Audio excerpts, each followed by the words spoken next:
And I posted that in the miscellaneous section. Welcome to my garden. What? Neat. Yeah, right. We're just gonna grow some herbs and, like, use them in cooking because we'll have them on hand. It seems like a good investment. I also had an empty shelf on my, like, balcony, and I'm like, you know what? We need to put something here. It's secretly a rose garden. Yeah. I'm just trying to turn my apartment into the apartment in Fata Morgana.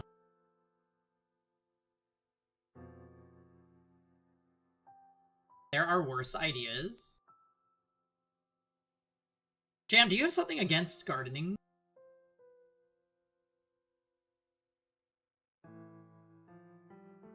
Alright. Also, Jam, you didn't tell me if you like this shirt or not. You just said it looks wavy. I think it's a good shirt, personally. All you can see is the moire. Am I saying that? Moire? Moire. Inspect memories! Are you even wearing a shirt, or is that an oasis in front of you? I don't know.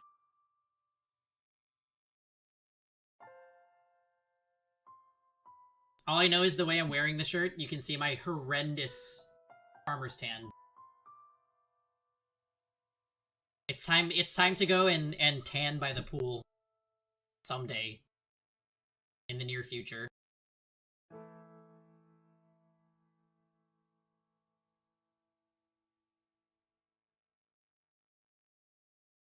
Right, well, I'm a gardener now, so it like, checks out. And oop! Okay, guys, let's talk Fata Morgana. What the hell is going on in this game? What happened last time?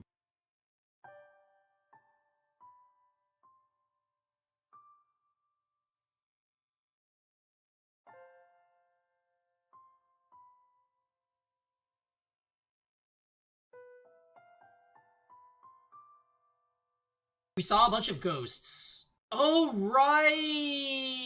Hey, Dots. That's right, we went and got keys from the ghosts so that Michael can get to the room where he thinks Giselle is. We're about to get Morgana's backstory. Right. Okay.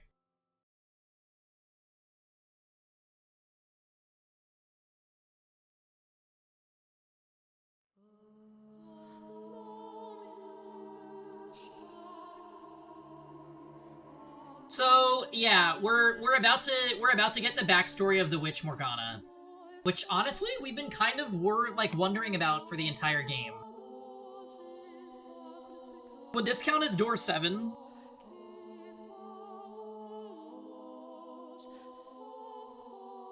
Just adjusting something quick. Alright.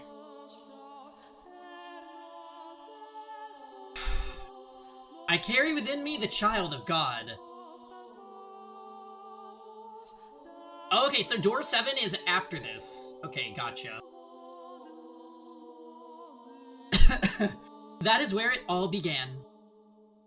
The words of one foolish woman determined the course of my entire life. Before I was even born, my fate was decided. Did her claim come from faith? Was it her way of escaping reality? Did she do it for money? For fame? I don't know. I had been visited by an angel of the Lord. The village where she lived had suffered from years of poor harvests. It had been months since the last rain, and all the villagers prayed desperately to be blessed with succor.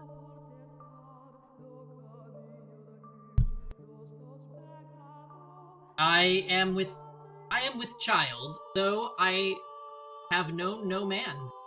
So proclaimed the pregnant woman in the midst of the drought. And on the day of my birth, the very moment I let out my first cry, a heavy rain fell down upon the village. The storm quenched the parched earth, nourishing the crops and saving the village. The villagers were astounded, for they had thought the drought would never end. As plump drops of rain poured down upon the village, they gathered around newborn me in exultation.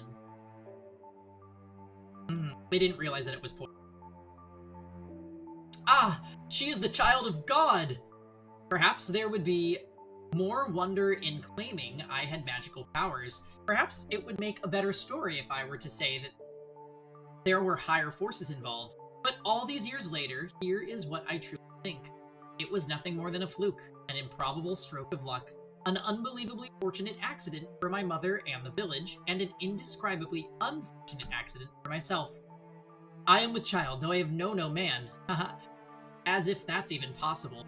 Maybe she had fooled around with a man who had gone and abandoned her, and she spouted those lies to convince herself it had never happened. None of the village men made any claim to be my father. Perhaps he was someone else's husband, and as such he couldn't reveal himself, as adultery is a sin in the eyes of God. The girl they were praising as the child of God was indeed not more than the ordinary daughter of a wretched. At the time, though, I thought differently. I believed my mother's words, convinced I was a saint, and it gave me a sense of duty, of purpose, rather than superiority. As the daughter of God, I believed it was my responsibility to help anyone in need. So every day I prayed. I asked my father what I could do, what I was meant to do. Not everyone is equally good, however. There will always be someone who lends their ear to the devil's whispers. One man claimed I was the daughter of a charlatan.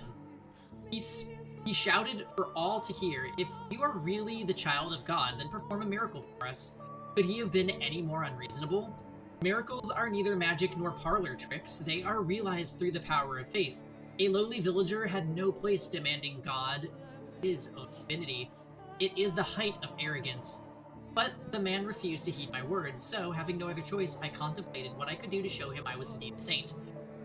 And blood was the spark of my inspiration.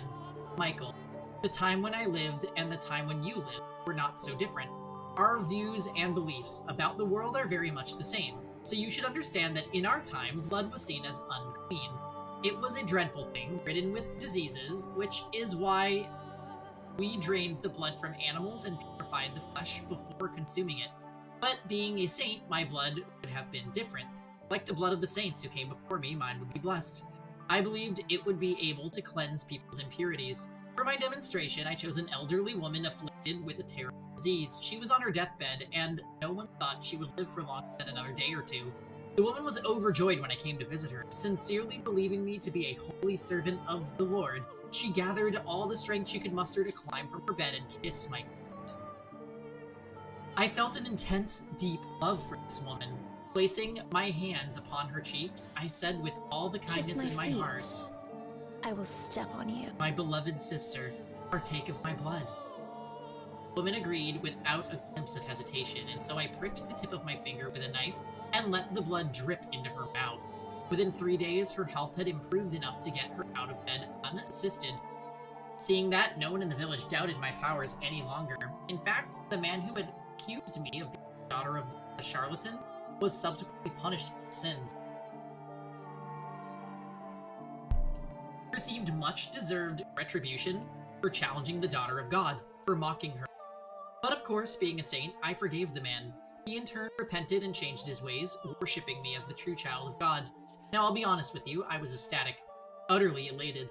I felt like I was on top of the world, and I reveled in it. The villagers showered me with adulation. They revered me, the daughter of God. Anyone who didn't was punished. And on top of that, my blood could cause miracles. Tell me, do you look down on me for feeling the way I did? The actual child of God would never let herself be consumed by such base emotions, would she? But if you would give me a chance, I would like to explain myself. I was but a young girl at the time, and to a child, her mother is the world. Anything she says is the absolute truth. So when my mother claims so happened to coincide with a lucky miracle, my young mind was set in stone. I was a saint. Yeah, oops. Except a literal blood cult. They drink the blood. That's fucked up. My blood could heal the sick, and nothing would convince me otherwise. After all, I was but a girl of 6 years old. What?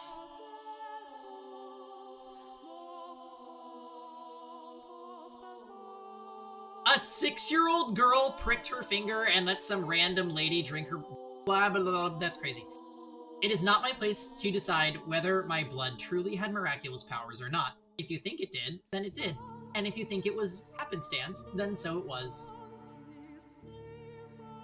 Miracles are brought about by faith, so the elderly woman who was healed was done so by the power of her own belief. Baseless hope and desires can at times make the otherwise impossible reality. You understand just how major a role religion played in our time, don't you, Michael? Especially as someone whose life was taken from him in the name of God. And you understand how powerful word of mouth can be, don't you?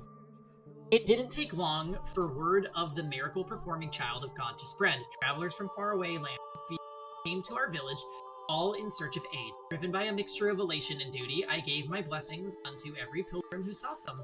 I gave them my blood. Yes. My young hands were perpetually covered in wounds, running out of skin on my fingers. I cut the back of my hands, my palms, my wrists. Ugh!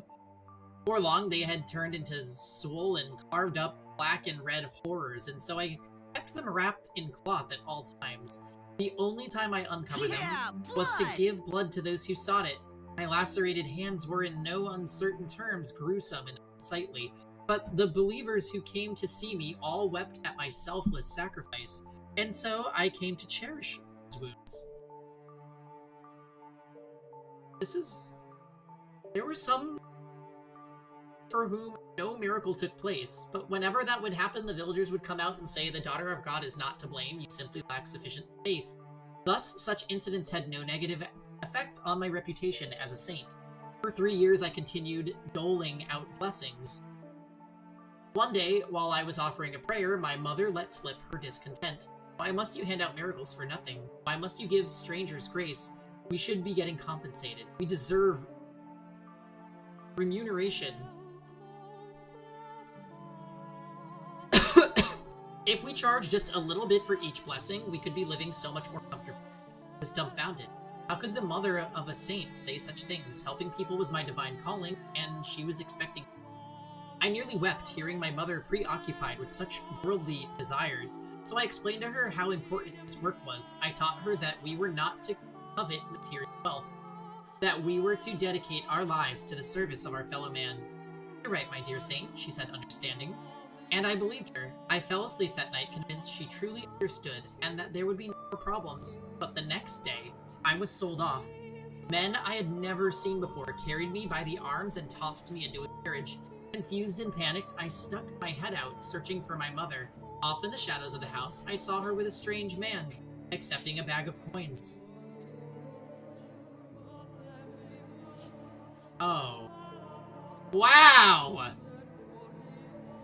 The carriage rocked back and forth, as it rolled along a dirt road.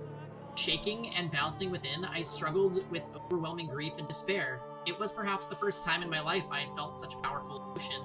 I didn't know what I felt so much despair over. Obviously, it was over my present predicament, but I wasn't sure about it. I wasn't sure what about it hurt the most. Was it that I had been pawned off like a slave? Yeah, also, what are the villagers gonna say when she isn't there anymore? And Mom is driving down the street in a BMW.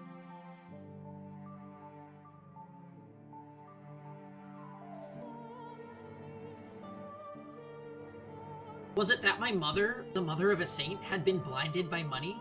Was it that the villagers had watched in silence as a disciple of the Lord was thrown into a carriage? Or was it that I, daughter of God, lamented my misfortune like a mortal?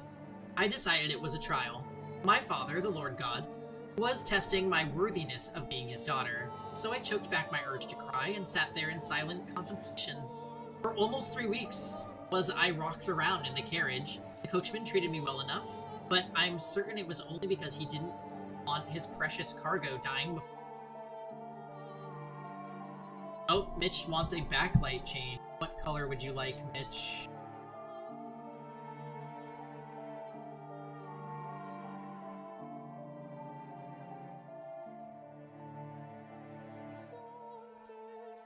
Purple.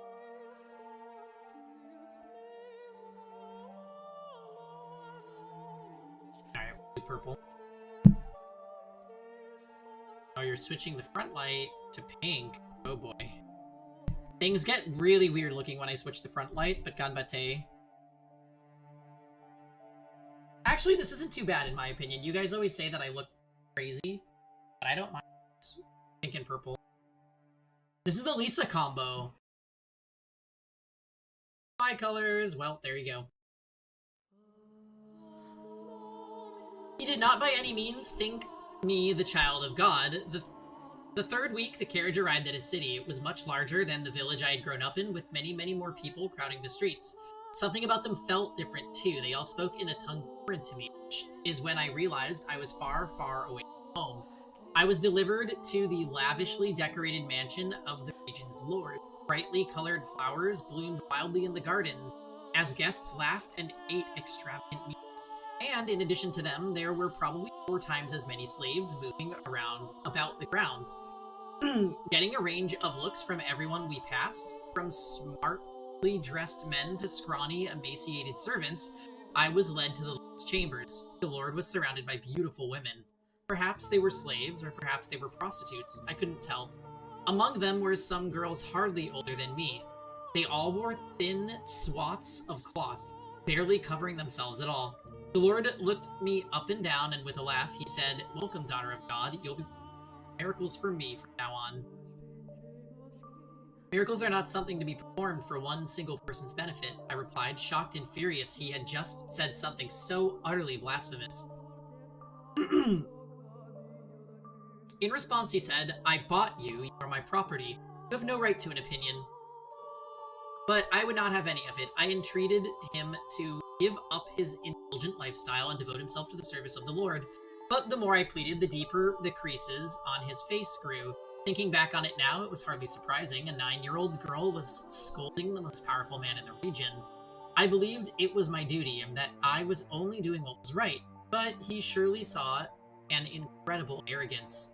So the Lord forced his will upon me. He bound my hands and feet and cut me without my permission, filling a goblet with my blood and passing it around to his guests. Saints' blood and good fortune to all. That's when I realized the Lord was only interested in the approval of others. He reveled in their envy as he pranced about, showing off his curious new toy. He didn't need miracles. Neither he nor any of his guests were afflicted with disease or misfortune. They were all blessed and rich. Every time he threw a banquet, he drained me of my blood. It became nearly impossible to find a spot on either of my arms that wasn't a swollen reddish-black gash. And soon, because my arms weren't providing enough blood for him, letting spread to my legs. I lived in a haze of half-consciousness. Honestly, I'm amazed it didn't kill me, though perhaps the Lord was simply taking care not to take more than my body could spare. Watching the wealthy partygoers laugh and sip my blood through bleary eyes, another wave of despair came over me. My miracles, my blood, were not meant to be an appetizer at a feast. They were meant for the sick and poor. But despite my wishes, the Lord persisted to squeeze me dry day in and day out. For a while, I was convinced it was all God's tests, that it was part of his plan for his daughter, that if I could make it through this trial, I would be allowed to go back to helping people. That man would celebrate my success, envy me, worship me.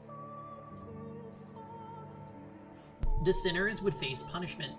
That divine retribution would be delivered unto all who had wronged me, a saint. With each passing day, my spirit grew more twisted. Would anyone have believed that scarred and bloodied girl tied up on the floor in the banquet was a saint? Unlikely. This was no charitable gathering, but an unholy Sabbath. Perhaps it was caused by my corrupted spirit. Perhaps it was my heart's way of crying for help. Or perhaps it was the devil giving my witch's mark. But no matter what the cause, during one of the bloody banquets, I underwent transformation. I was half-conscious, as usual, when one of the guests pointed at me and shouted something. Not the cheap viewers!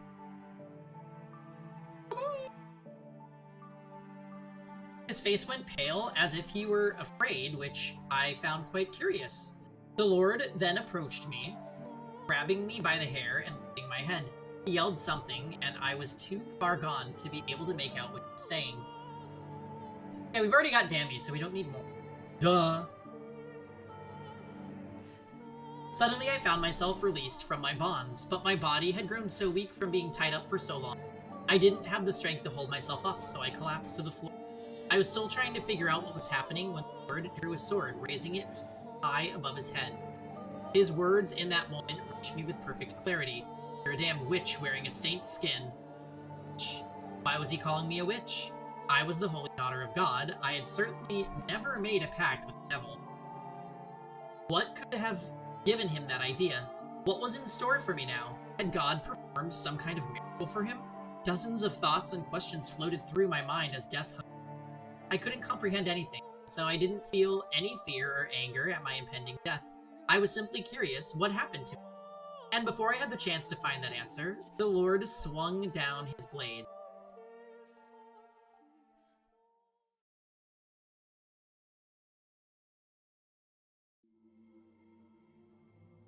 Without warning, without any time to prepare, the darkness drains away. And a second later, I crash into the stairs. Hard. Ugh. Right at my ear, I can hear the hiss of the river of blood. The world fades in and out of view, giving way to very real images of a past I never lived. I can practically feel the fire in the eyes of that mad blood banquet's guests. My vision distorts. I can't regain my focus. Whose blood is this streaming down the stairs? Is it hers? Is it mine? Who am I? A saint? A witch? Is what I'm seeing through a lens of clarity? Madness. Okay, wait a minute. Are we in the witch's perspective? I don't think we've seen the red roses before.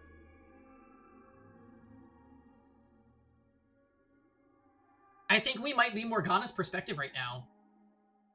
Although Michael did make a noise and grunt, so we could be Michael right now. Wait, no. No. I am not her. I am Michael. No one else. It hurts, doesn't it? It's hard to breathe. Your chest is on fire. Your vision is blurry. It's dark. It's lonely. It's scary. It's frustrating. It's disheartening. It's exasperating. Isn't it? What you're feeling is exactly the pain I felt. Ugh. It's just Michael losing himself in the story. I thought this was roses, but it's actually blood, I think. That's funny that those two things could get mixed up. Roses are so thematic in this game. I reach my hand out in a plea for help, which is when I see something I can hardly believe.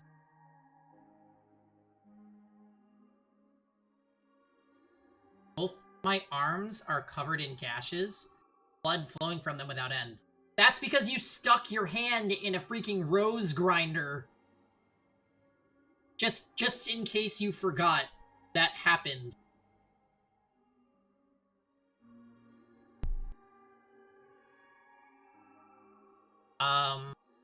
Yeah, thanks, Mel. The raw flesh beneath my skin had been exposed to the open air. Ah!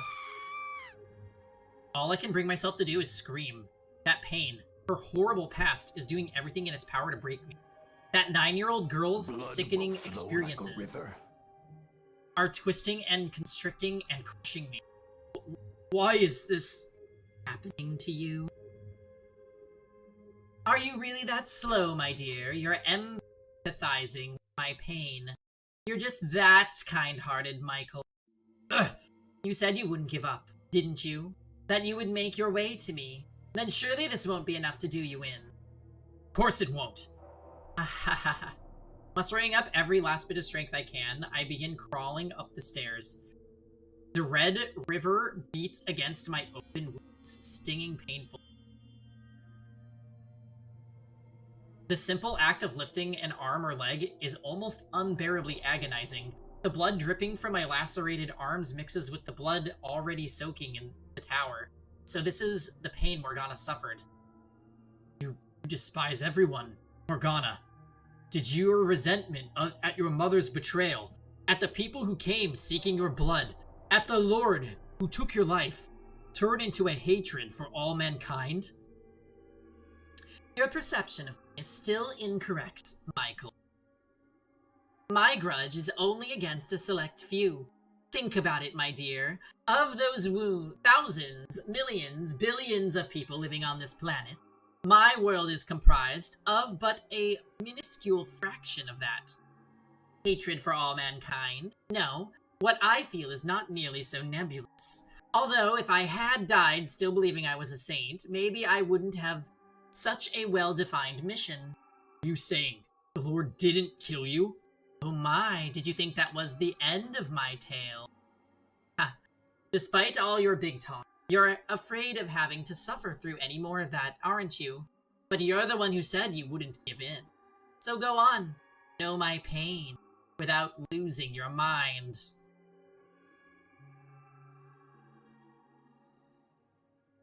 Once again, my surroundings crumble. I have no say. I have no chance to object before I'm dragged back to that repulsive banquet. I reach out, stretching my hand as far as it will reach, but all I can grab is darkness. My bloody body sinks back into the abyss. Pain becomes more than just a memory, eroding away at my consciousness.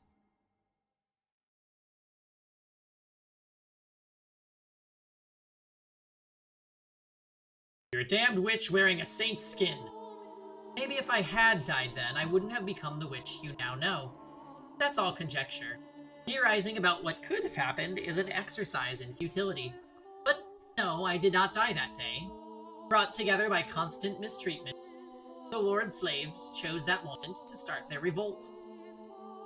When he swung down his blade, someone bumped into him and it was knocked off its course. I didn't have the strength to get to my feet, so I simply watched the chaos unfold before my hazy eyes. It never even occurred to me that I should try to escape. At some point during the riot, a young man, one of the slaves, grabbed me by my bloody, limp arm and led me out of the manor. The young man brought me to a slum, a place where the people banded together in their hardship, barely scraping together enough to eat every day, let alone pay the taxes demanded of them. By the time we had arrived at a small brothel located a ways into the slum, the fog was starting to clear my mind. I knew where we were, and feeling the gazes of those scantily clothed women, I tremble.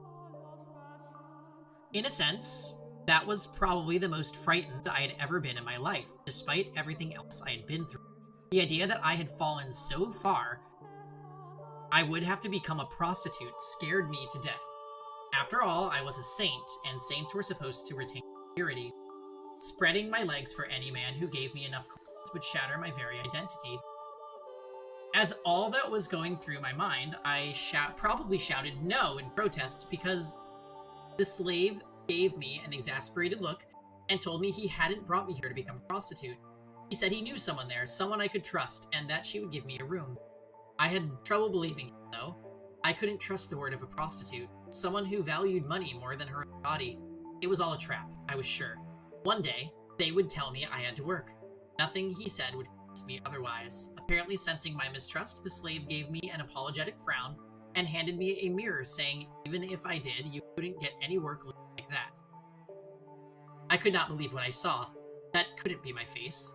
It had to be an illusion. There was no way. That was not the face of a saint. It couldn't be. It wasn't real. It wasn't possible. Patches of skin had fallen off my face, exposing the raw red flesh beneath. It looked quite similar to what had been done to my arms and legs, except my face had never been cut before. Looking at myself in the mirror, even I doubted my own sainthood. The thing in my reflection was a hellish abomination. It was the twisted face of a witch. And although I was shocked by what I saw, at the same time it answered several lingering questions. It explained why the Lord and his guests had panicked at the sight of me. And it also explained why he had said I was a witch wearing a saint's skin. Over the course of a dozen banquets I had participated in, my face must have mutated, twisted into this ugly, sickening, monstrous thing. The sight of what I had become sapped the last bit of willpower from me, not because I was particularly fond of my face or thought myself especially beautiful, but because it crushed me to see everything saintly about me away. Test from God or otherwise, I didn't have the strength left to attempt to overcome it. Deciding I would rather be dead than struggle any longer, I begged the slave to kill me. Taking one's own life was a sin. If I did that, I would not be able to return to my father's side. And I wanted to ask him why I had been put through such tribulation. But the young man refused. He said, completely missing my intention, that if I persevered, good fortune would eventually find me. He said that if I lived on, I would eventually have a chance to get my payback. I had no such worldly concerns, though, but if no one would take my life, I had no choice but to live. I despised life. The men who came to buy their services were disgusting bullies, the kind of people who would think that they could deceive God, and the women fawning over them were just as repulsive. That said, I had nowhere else to go, which meant I was forced to suffer that sickening place.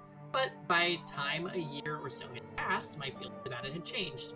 The women of the brothel took good care of me, treating me like a sister. At first, it was just irritating. I was a saint.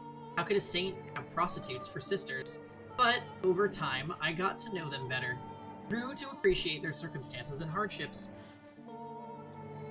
Despite barely having enough money to keep food on the table, whenever they had a little to spare, they would use it to purchase medicine, ointments to apply to my arms, legs, and face. And as a result of their generosity, my arms and legs started looking almost human, but nothing had any effect on my face. Occasionally, the slave would drop in and check on me. The other men thought me ghastly and wouldn't get anywhere near me, but he was different. And every time he visited, he would say, one day I'll show you the world.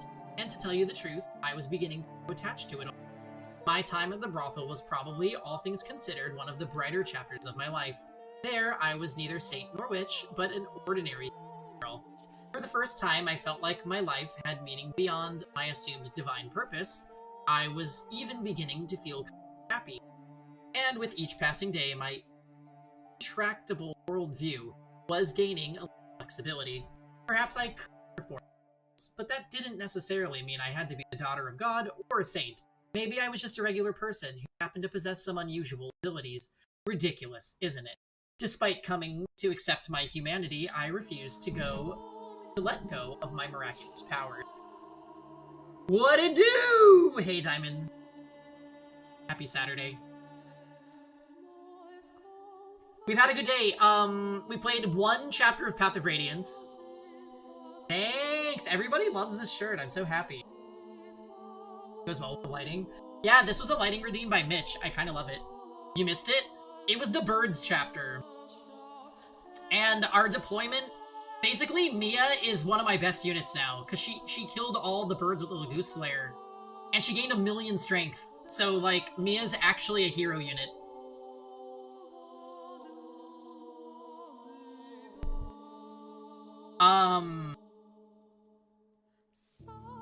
Yeah, we have strength, Mia. She's so good. Jill joined the crew. Soth joined the crew. Soth is so bad that you actually can't use him on his first chapter. He cannot damage any of the enemies and dies to a double by all of them. So Soth was deployed and literally was a shove bot. I was so sad. But yeah, we got some EXP on Rolf, Mia, Soren, Ilyana. Brom was there. Leaf, Ike. I know who I'm redeeming. Damn. Well, honestly, just give me a chapter where he can steal something. Anything. But yeah, he's terrible. I have never ever used Soth, and he really horribly underperformed today, so...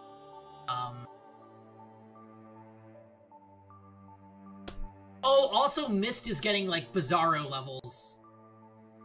Awesome, though. I'm not sold. Oh, we trained Z-Hark a little bit, too. Just a little bit. So, yeah. Good run. I honestly want to play more of it, but, like, there's too many games. Too many games and not enough stream time these days. We're doing community night later, too.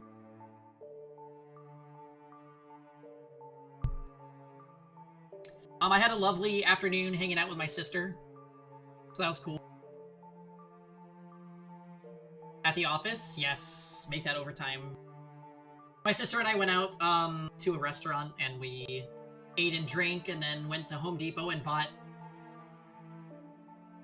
herbs for gardening because I apparently getting into gardening now. You know what's crazy? I couldn't find cilantro. I wanted to get some cilantro.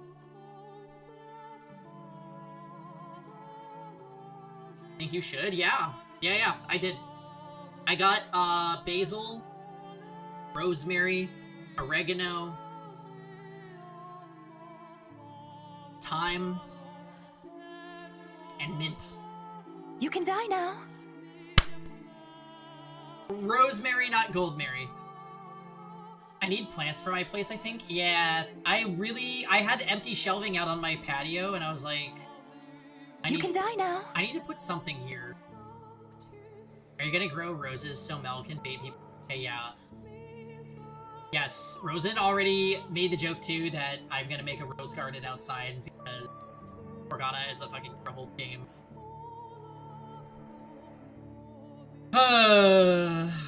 Anyways.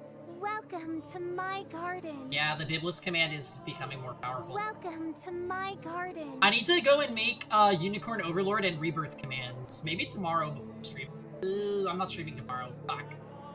Yeah, I'm losing a day to hang out with parents again. Unfortunate. And then next weekend there will be no Peggy Chan streams because I'll be in Vegas.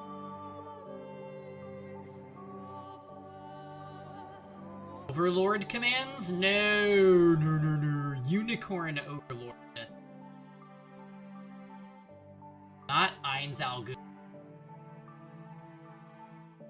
Oh, Vegas, how fun? Yeah, I'll be in Vegas for EVO next week. Furry convention!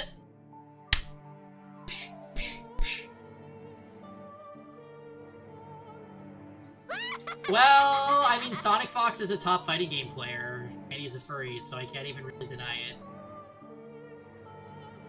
You can die now. Yeah. Diamond's kid. I'm no match for this. Anyways, we're pre-gaming Among Us and playing some Fata Morgana, so sit back and enjoy. Enjoy the fucked up tale about the witch Morgana. Here's the TLDR about this lady's past. She was born on a day that it rained, and everybody thought she was the child of a saint because they were in the middle of a drought.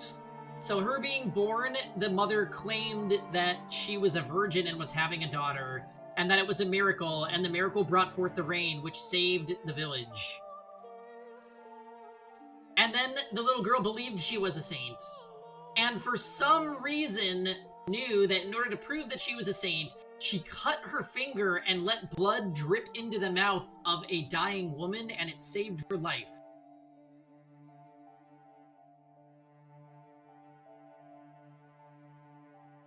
Am I cosplaying as Spider-Boy? No cosplay. I will be playing Spider-Boy. Yakuya.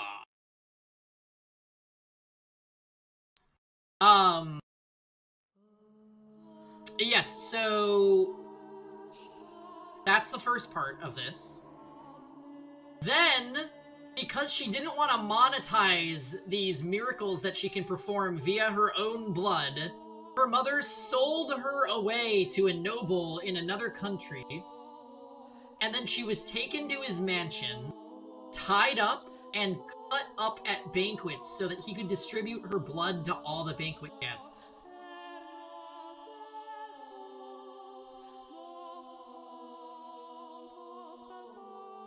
And apparently she's like horribly mutilated, and for whatever reason they got scared of her and said she looks like a witch, and the Lord went to kill her, and then all the slaves rebelled at that exact moment. And one of the slaves rescued her and took her to a brothel, and now she's living with a bunch of prostitutes. And she's probably like 13 or younger.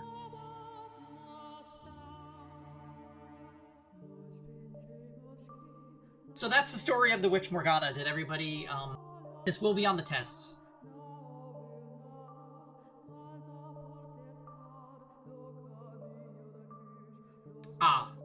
I expect, yes, that is what I said. I was expecting you to, Gold Mary again. I'm sensing you're having an era.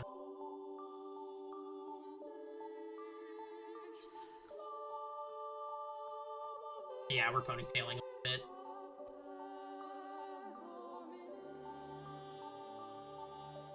That data log command is broken. Just because it reminds us that our protag was Debbie. That is one of the few games where I'd rather play a girl. The other for Fata Morgana game, Requiem for Innocence, goes into this backstory in way more detail. That's not.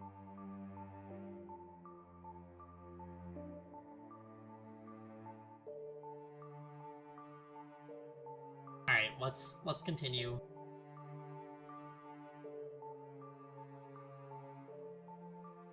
Ridiculous, isn't it? Despite coming to accept my humanity, I refused to let go of my miraculous powers. They were the last thing protecting what I thought of as myself. But to me at the time, it felt like a very dramatic change of heart. 3 years after the revolt at the Lord's Manor, I had my 12th birthday, for which they threw me a little dinner party. The women all pitched in to bake me treats, and the young slave man was there too. I was happy. Thought that if life could continue on like this, I was fine not going back to being a saint. For some reason, happiness always seemed to slip away as soon as you've got your hands around it. No one sincerely wants to lose it, so why must they? Oh. I certainly didn't mind not being miserable. Let me tell you what happened that night. On the night of my birthday celebration, bandits attacked the brothel. Now, bandits were hardly a rarity in that time, so everyone was always on the lookout. And we never went out at night. They wouldn't stop at robbing you either. They were armed with blades and would frequently kill targets if necessary. But, cautious as we were helpless against a direct raid. The brothel fell into panic, screams echoing in the night. Customers were carved up and left for dead. The women were bound and stowed away to be sold. My peaceful world shattered in an instant. The next thing I knew, I was some slave trader's merchandise. I don't know what became of the prostitutes who cared for me or the slave who brought me to them.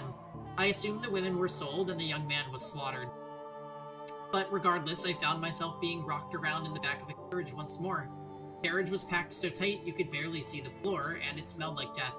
Sweat, urine, feces, every foul odor imaginable compressed into a tiny space. There were both men and women there, nearly all of them muttering or groaning or weeping. Everyone was young, ripe to be put to work. It didn't take me long to realize what fate awaited these people, and me. And when I did, I just sat there in silence. Then, for the first time, I cried. I was experiencing, I believe, a very human emotion. I was sad. Hurt that I had been taken away from a place where I was happy.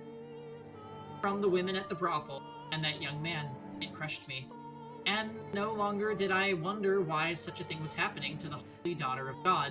Something about my tears must have seemed strange to him, because one man saw me and said, "Why are you crying?" He was a curious man. To start, he looked very different from anyone else. The color of his skin, the length of his nose, the shape of his eyes. Everything about him was new and unusual. Hesitantly, I replied, "I'm sad because I didn't get the chance to show my gratitude to people very dear to me." The man fell silent, looking as though he was deep in thought. I had no idea why he had asked me that, but something about him made me uncomfortable, so I couldn't bring myself to ask. Several hours later, the man suddenly stood up. The guards had no patience for anyone stepping out of line, and they would hesitate either. So, unsurprisingly, one at the back of the drew his sword and pointed it at the man. That was surprising, though. What happened next? The man, his hands shackled like the rest of us, leapt for the guard, slamming his fists into his face, stealing his sword. The entire carriage was in shock. The guards were too stunned to effectively react, so they were quickly cut down. And because the one-man uprising had taken place between cities, there was no one. The slave traders could ask for help before they were slaughtered. In the blink of an eye, it was all over. And there was nothing human about what I had witnessed. If I had to describe it, I would say it was as though a wild beast had attacked. Yeah, okay. So I was wondering if this was a reference to Bestia, who killed people with a sword.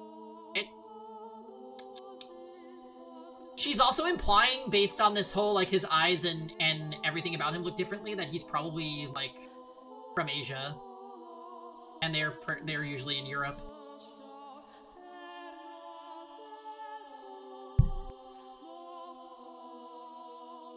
Maybe the man that rescued her was supposed to be Mel?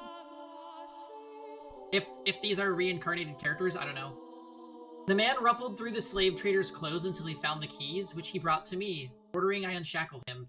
And so I did as he commanded. Once they had enough time to process what had happened, the would-be slaves applauded. Their wretched souls had been saved, and for a moment, I believed so too. When the man's hands were free, he rolled his shoulders a couple times, made sure everything was in place, and then began his massacre. Screams of agony filled the carriage as he ran his sword through helpless men and women inside it. Blood and guts were splattered against every surface, and those who tried to escape did not get far before being mercilessly skewered. It was like a scene out of a nightmare. I was frozen in place, not out of fear, but because my mind had shut down. Couldn't make sense out of what was happening, so my mind rejected it, and with my brain having given up, my body was no more like this puppet. Yeah, this is like OG Bestia. In short order, all the slaves were dead, and I was sitting in a pool of blood staring at the man. He pointed his blade at me, and with a little smirk said, "Why didn't you run?" In turn, I asked him, "Why did you kill them?" The smile vanished from his face, and after a few moments of quiet pondering, he replied, "Because I felt like it." "And why haven't you killed me yet?" I asked. To which he gave a curt, "I don't know," then withdrew his blade and wandered off into the distance. And then I was alone, surrounded by corpses. I glanced down, and half of someone's face was looking back up at me.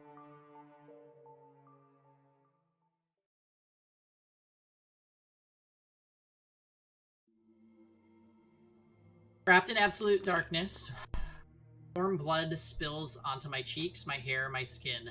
Chunks of human flesh rain down on me. "Make it stop!" Pitter-patter, pitter-patter. There's no end to the deluge. The smell of death fills the air. Ugh! I'm struck with a wave of nausea so strong I can't hold back the contents of my stomach. And when my mouth opens to vomit, blood pours into it. Ugh! Ah! Let go of me! Dead bodies grab at my ankles, dragging me down. To where? Hell? Or to the mountain of corpses? Now, do you understand that there was a time? It was brief, but I was happy when I felt human emotions. But I wish I never had. If I had remained confined in my Daughter of God shell, then I doubt I would have felt so much terror at the sign of death. I can't say anything in response. I can't form words. I feel what she experienced, the massacre she witnessed, the limp flesh piling up around her. Even more than twice her age, it's enough to drive me mad. The fact that a 12-year-old girl had experienced something so unspeakable devastates me. Tell me, my dear, do you pity me? Do you sympathize with me? If you feel bad for me, then you'll remain with me. You'll feel my pain and my despair with me. You. Ugh! The witches cackle. That's funny, that sound that echoes through the pile of bodies. There's not a speck of light, and hideous death lingers everywhere. Helpless to resist, I'm dragged down into a deep, dark ocean, an ocean of...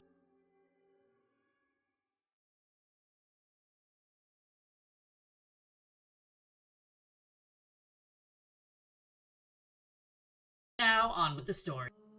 I was at a complete loss. For some time after that, I didn't want to return to the city because I knew there was no one left who would take me in. There was only the Lord who had bound me and drained me of my blood. So I wandered the roads, no destination in mind, and nothing to defend myself but the clothes on my back. Frankly, I'm rather surprised I wasn't attacked by bandits. After walking for days without food or water, my mind was hazy and my exhaustion was at a peak. In the distance, I saw a lake. So, driven by my thirst, I turned my unsteady feet towards the water, not caring that it took me off the main road. And it turned out that was the correct choice because there was a small cottage beside the lake, smoke rising from the chimney, telling me it wasn't abandoned. Out of sheer desperation, I knocked on the door. No one answered. The door wasn't locked, so I slowly, hesitantly pushed it open. And beyond it, I found an old woman sitting dead in a chair. The woman was a witch, by trade, that is. It appeared she had deep knowledge of medicinal herbs, using it to make an assortment of medicines. In her cabinets were dozens of small glass bottles containing dried, powdered leaves and crushed berries and things. One on the fire was a cauldron, liquid bubbling inside. The woman looked as though she was asleep. Presumably, she had passed away of old age, for there was no sign of bandits had been robbing the cottage, rooting through the cottage even, and she had a look of absolute serenity on her face. Looking over at the woman's dead body, I didn't cross myself. I envied her. Dragging the woman's body by her feet, I dumped her into the lake.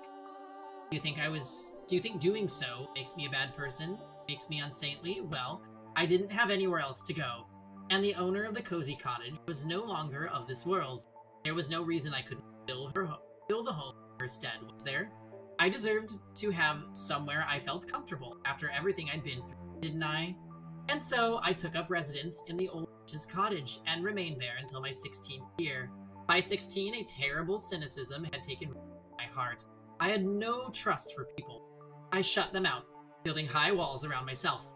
After such a tumultuous, bloody childhood, it was all I could do to protect myself, to keep my young spirit from cracking. I mean, given what she'd been through, I think that's completely valid. She literally has only dealt with terrible people. I guess except for the people that were helping her still.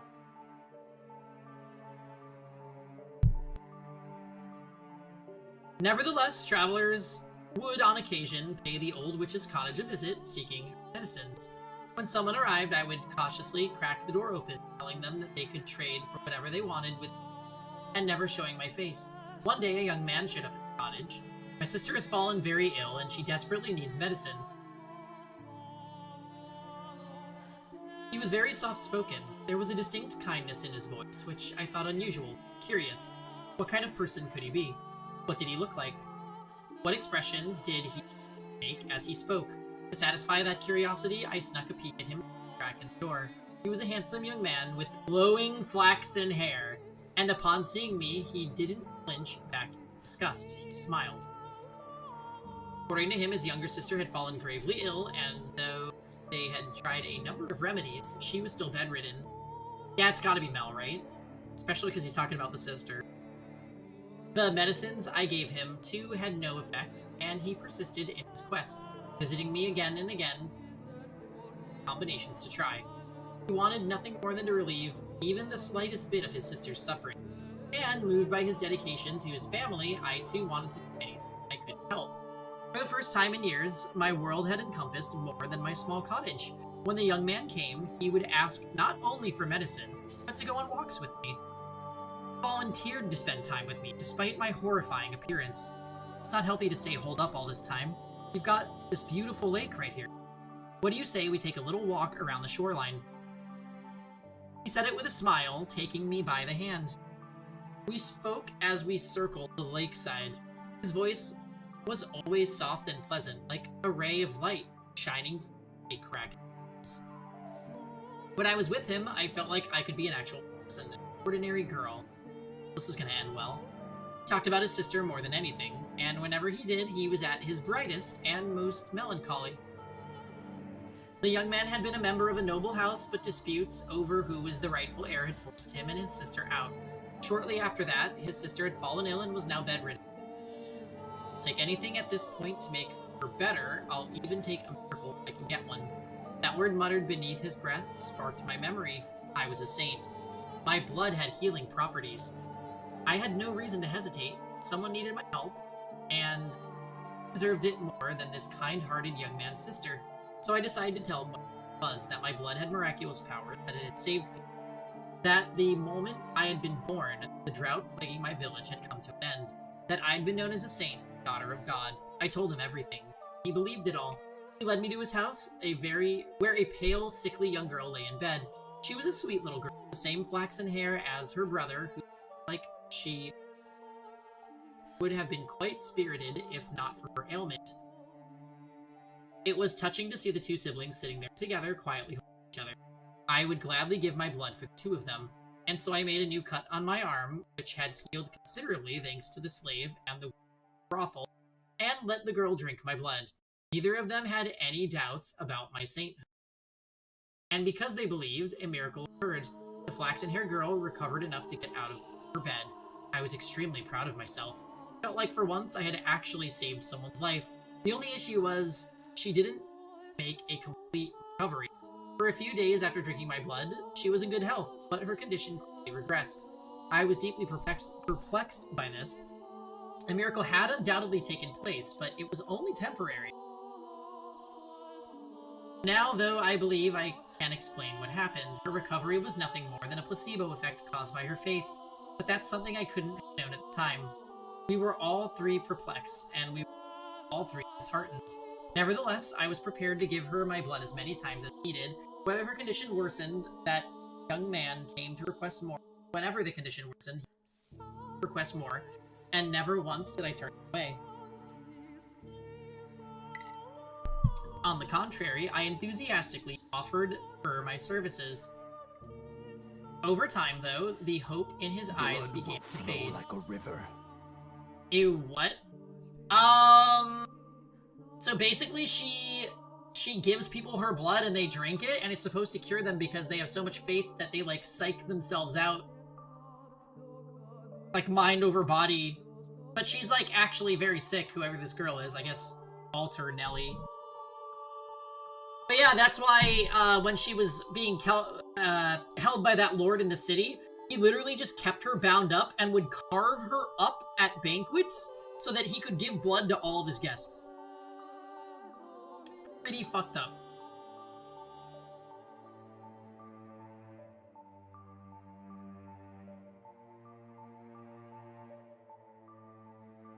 Over time, though, the hope in his eyes began to fade. He asked me on fewer walks, and he seemed hesitant to look me in the eye. I assume it was out of discomfort, out of guilt, out of shame about asking for blood, but I don't think his concerns were for me, rather himself and his sister. As I mentioned earlier, blood was considered unclean in our time, and not only was I giving mine away, I was having his sister imbibe it. Looking at it that way, it would hardly be a surprise for him or anyone else to think what I was doing depraved. As time passed, the flaxen-haired young man seemed to grow more and more disturbed by me. That was what I got for giving up. That was what I got for letting his kind, warm light shine in on me. The moment things went bad, he pulled away. There were times when I thought I shouldn't have done anything in the first place, but regardless, I held fast to my original decision. I would put myself on the line for them, no one else, just them. Even if he was afraid of me or had no interest in seeing me, I would continue offering her my blood, and I was firm in my resolve. One day, though, I received a new visitor. The young man was still the only one who I would show my face to, the only guest I had let into my walls. So, as usual, I took the man's requests from behind the cottage door, and I could hardly believe my ears when he began speaking. Are you the witch with miracle blood? First, how did he know my blood had powers? Second, why had he called me a witch and not a saint? Third, why did he sound like the man who slaughtered the slave carriage? I told the man he had to leave, that I would not be opening the door for any reason. In response, he said, I am in need of your blood. Do not spare a little. My blood was for the sick and needy. I would never spare a drop for a murderer like him. And I told the man exactly that, demanding he leave. All I could think about was the pile of bodies, the fountain of blood, the man drenched in crimson, wearing a ghastly smirk. I trembled behind the door, fearing he may go on another such rampage. But instead, he gave a simple, as you say, and went on his way. I let out a deep sigh of relief, which is when I realized tears were rolling down both cheeks, like an ordinary girl. 3 days later, the flaxen-haired boy showed up at my cottage. I'm sorry for being so distant lately. I want to talk things over. Those two sentences were like light shining from above. I wanted to talk to him too. I wanted to take a walk around the lake and listen to him talk about nothing. I wanted to experience the warmth of his world once more, and I wanted to tell him about the terrible man who was there a few months earlier, about how I had been scared. I wanted him to tell me it would be right. I want to talk to you too, I said, opening the door without a second thought. The light of the sun was so bright, all I could make out was his silhouette. I couldn't see the look on his face or the look in his eyes. A gentle breeze passed us and my mind froze. How could this be happening? What did it mean? Why? How? What was that man doing standing behind him? Why was he carrying a sword? Why was he coming into my house? And why did he swing it down, severing my arm?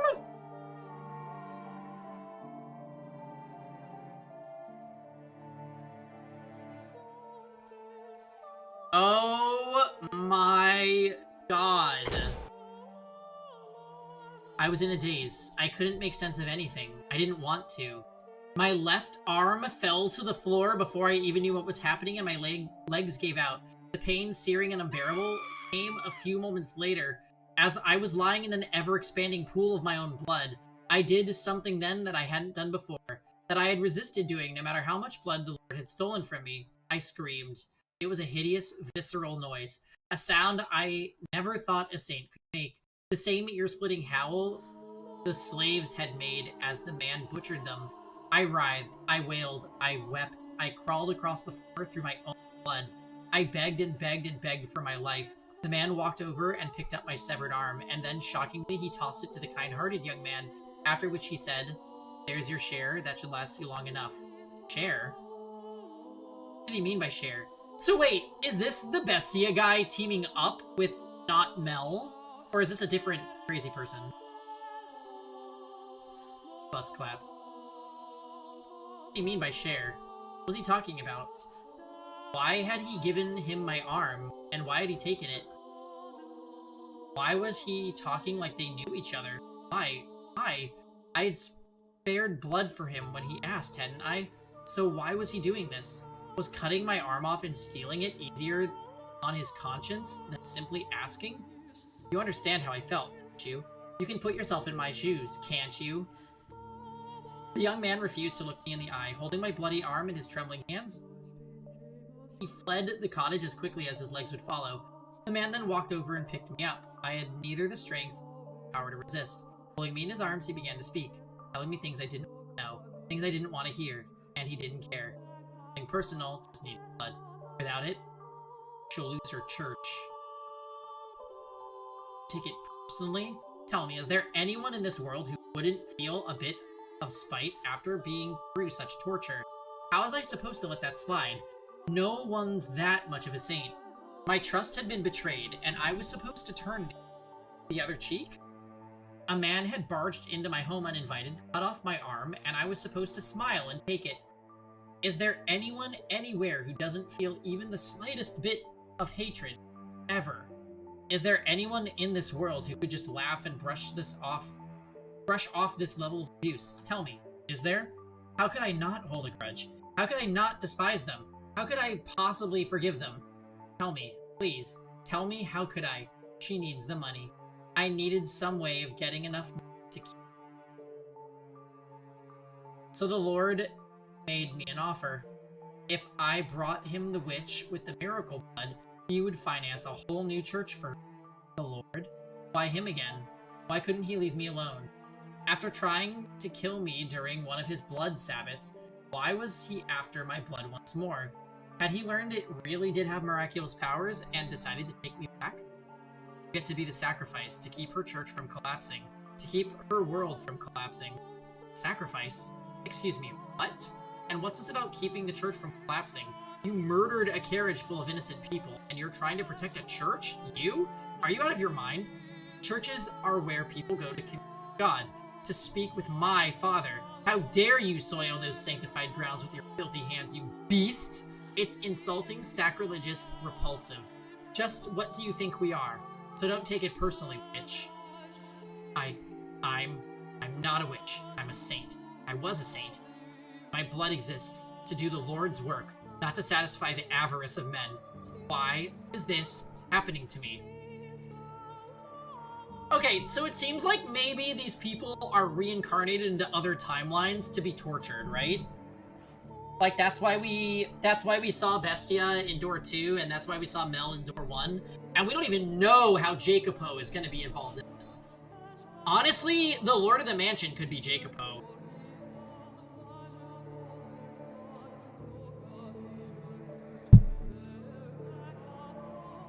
The man brought me back to the city, but instead of taking me to the Lord's manor, brought me to a church on the city's outskirts. Though to be honest, it looked more like an estate than a church.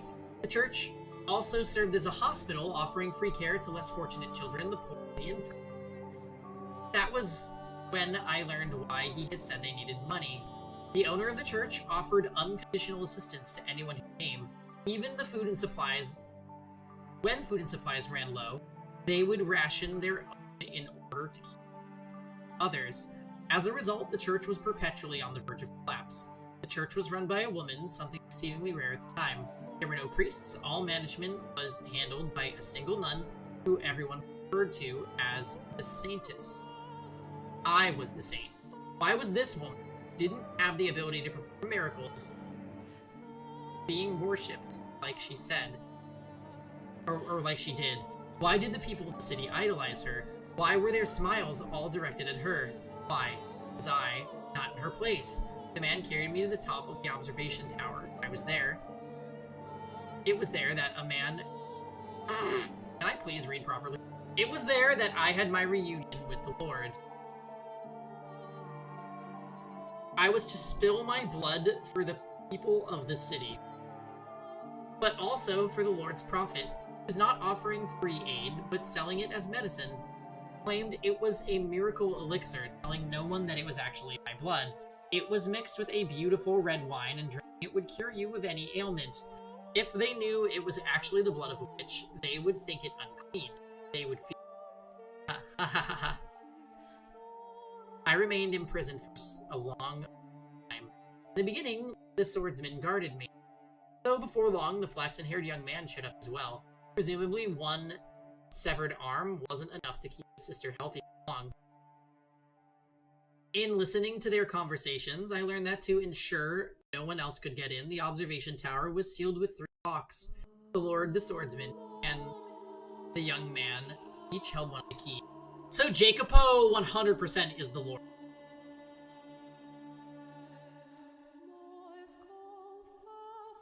Interesting. Okay. I was their secret, locked away in the tower for them to drain of blood away from wandering eyes. Time went on and I grew progressively weaker. I lost the will to eat and the will to live. My only view from the tower was the clouds through a window high up on the wall. Occasionally a pigeon would fly in, sometimes a butterfly, and I would glare in envy as it fluttered around as it pleased. And soon it was spring.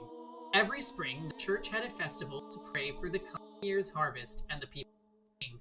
I could hear the bustle from far below through the window as everyone wished to prepare. I heard the flaxen-haired girl's voice who had regained her health and blood. I heard her brother's voice who had betrayed me. I heard the nun's voice who played saint in my stead. I heard the barbaric swordsman's voice who had chopped off my arm. And I heard the Lord's voice, the root of all my suffering. I heard people praising the Saintess, though I, true saint, was locked in the tower. Hey, do you guys think Maria is the Saintess? Because didn't she say people were calling her, like, the Virgin Mary? That would actually be so hilarious.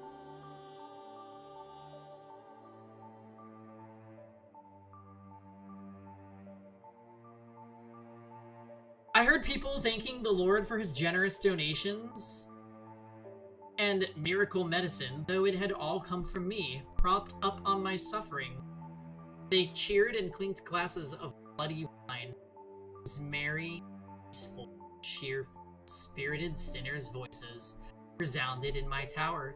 And at noon on the day of the festival, the church bell tolled. 1, 2, 4, 5, 6, 7, 8, 9, 10, 11, and with the 12th chime, I died.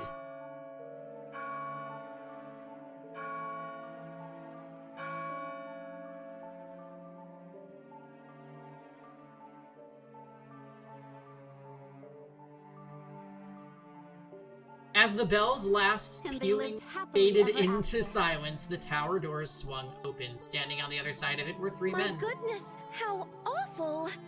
I'm so happy. Average Phantom is rating us. Thank you so much and welcome, guys.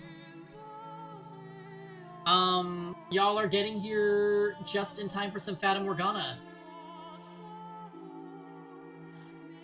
I asked people from Final Fantasy XIV to raid. Oh, nice! Thanks, Ja! Hey, Average Phantom. Hey, Toki Misu.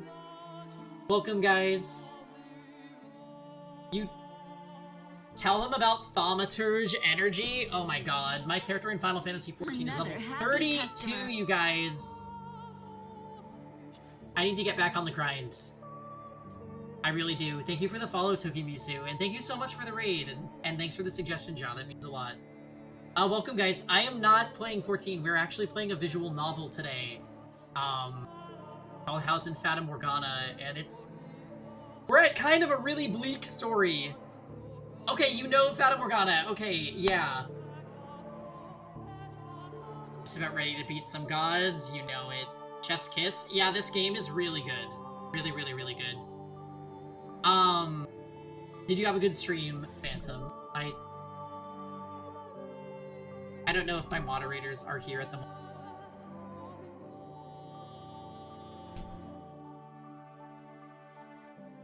Yeah, the game definitely, won me over, absolutely.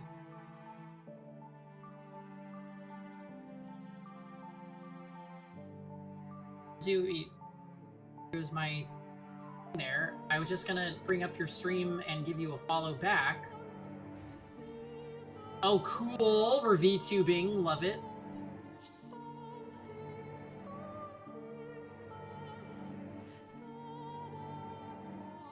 Alright. Another happy customer. Wowee! Thanks for the follow, Phantom. I saw Danganronpa and I followed. I fucking love Danganronpa. It's my favorite visual novel by far. And of course we have Best Boy Taka right down there. Always on the overlay. And yeah, so I play mainly RPGs. Fire Emblem is my favorite series. And on Saturdays we try to do an RPG, a visual novel, and community night. So big long stream. Lots of fun vibes. We occasionally play fighting games. But our channel's content is mostly RPGs and... Oh, you absolutely should. If you enjoy turn-based, tactic-style games, it is the best out there.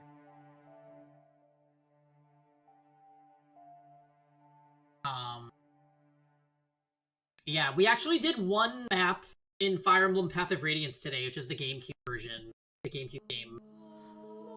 Very, very, very fun. It was hard to put it down so that we could play this, but it's going from one great game to another.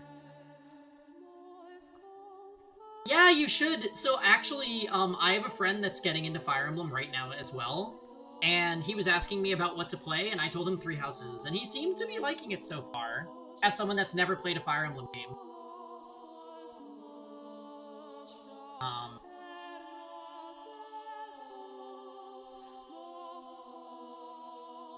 Yeah, I think Three Houses has enough elements of things that you see in other games that it's kind of like a good, like, lead into the series. Also, Three Houses is one of the best told Fire Emblem stories, so that helps a lot. I couldn't recommend Engage as a first pickup because the game story is so goofy that I feel like the story-driven gamers might get a little turned off by how silly it is.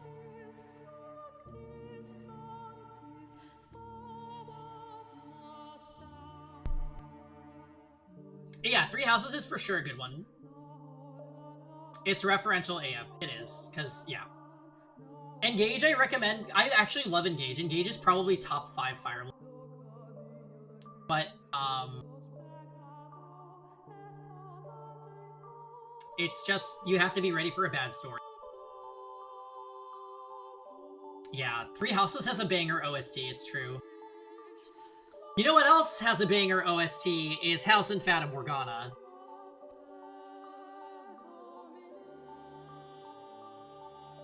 Yeah, that's right. Ja.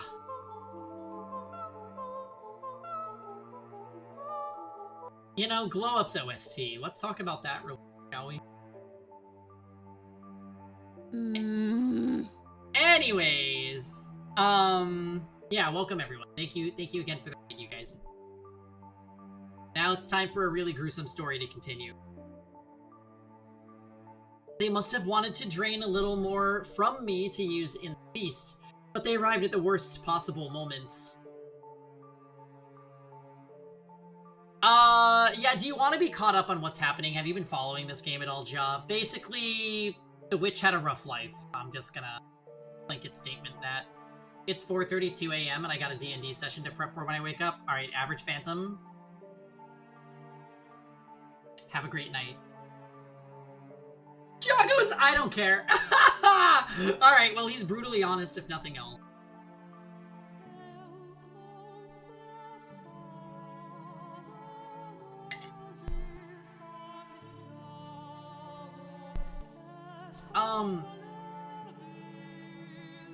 I am gonna quickly make another drink, so I'm gonna step away for a second, you guys. I'll be right back.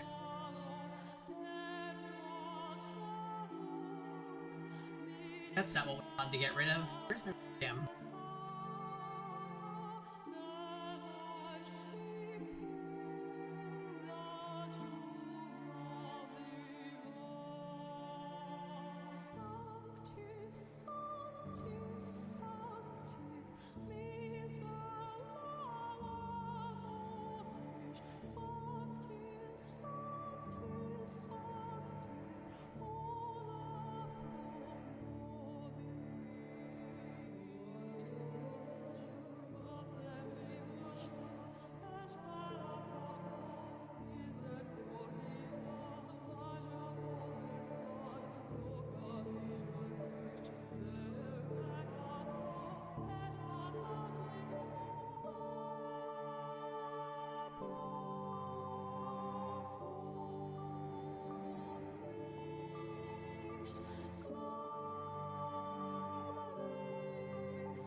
Alright guys, hi. I'm back. Okay, let's continue on with this insane story that's happening. The game somehow managed to come up with a more tragic story than Giselle's despite spending a solid, 20 hours bullying her?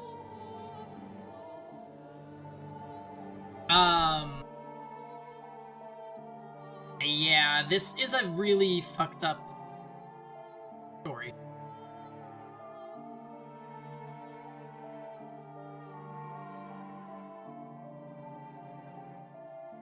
Okay.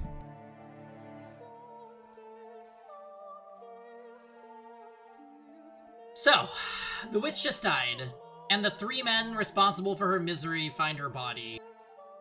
The flaxen-haired young man was the first to express his consternation. Why? I never wanted her to die. Was she not eating? Wow. Wow.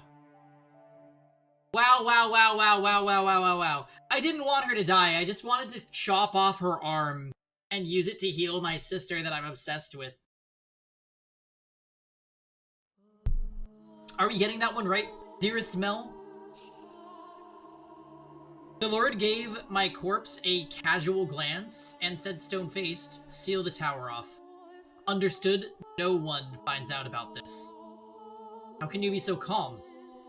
Do you understand what you've done? Ah, pinning the blame on me. How nice it must be to be able to distort reality with panic. The swordsman, who had been silently observing the Lord and the boy conversing, interjected. You're just as guilty as any of us. Not only did they not mourn my death, they argued over whose fault it was. There was no regret, no remorse. The young man muttered absent-mindedly. I never wanted her to die. What did his intentions matter, though? It was his betrayal that had ultimately tethered me to this mansion. But the fact that they didn't grieve my death, and instead squabbled amongst themselves like filthy rats, was the final straw. How could I not despise them? I don't believe I actually had the power to perform miracles when I was alive. It was all faithful. The illusion of belief. Hey, Evo! Thank you! I feel like so many people are complimenting shirts.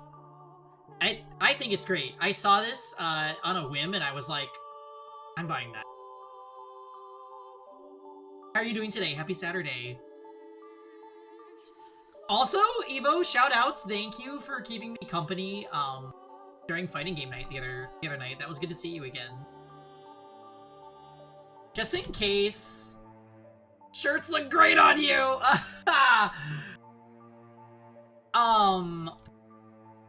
Yeah, guys, I'll do a shout-out for Evo, but if you aren't already following Evo,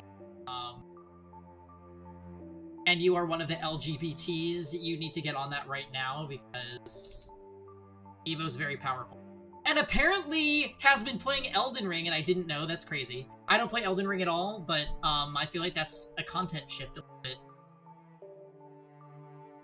I hope Elden Ring is training you well. You had never seen that game, so it was fun. Yeah, I'll be playing that in Vegas next weekend. You're obsessed with it? Oh my god. Is the DLC as hard as everybody is saying, or are you just playing through, like, the base game?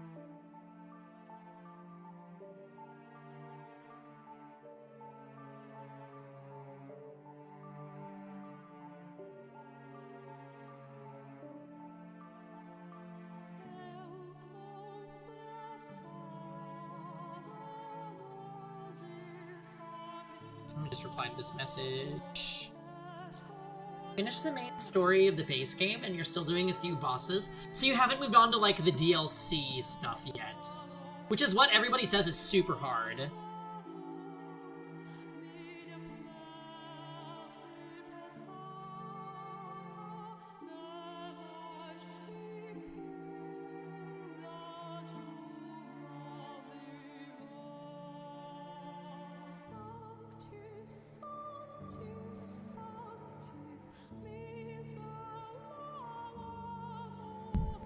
I'm honestly excited. I love the challenge. Me too. I love to challenge myself with games. So like, if there was a new expansion for a game that I really liked that was like, everybody is saying it's super hard, there's like, Oh, great. Well, then I will be getting a lot of content out of this.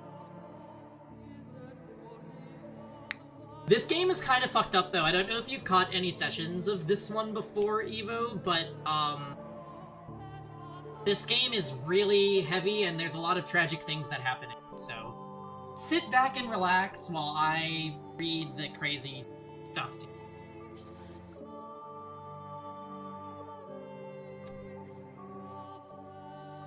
I don't believe I actually had the power to perform miracles when I was alive. It was all faith, the illusion of belief. No, it's the first time I came in here and you were talking about someone chopping off a head and stuff. Yeah. Basically, this is a game about a witch that cursed a house. And during the time she was alive, she was like horribly mistreated. By a number of people. Basically everybody that she encountered. And it was because people that drink her blood, apparently it can perform miracles, so like cure sickness and that kind of thing. So, people coveted her blood and did really bad things to her, like tie her up and cut her up at parties so that they could give the blood to people. Then she finally gets away, and then they break into her house and cut off her arm, like, yeah.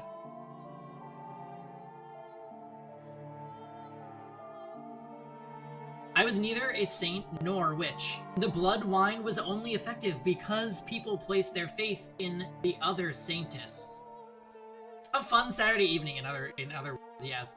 I was only ever human, but then, in that moment, an actual miracle occurred. Nobody suffers on Fata Fridays on Saturday.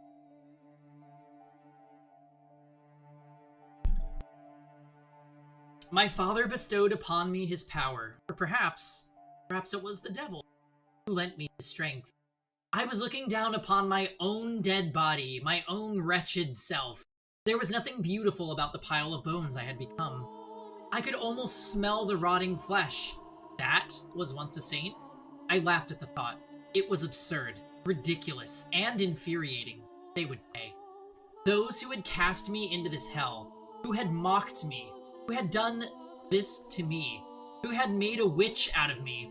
Hatred coursed through me, revulsion at everyone on these grounds still smiling. They would know just whose dead shoulders their little party was resting on. If they wanted so badly to call me a witch, then a witch I would be. I would kill every last one of them. Alright, Kuroi, get the emote.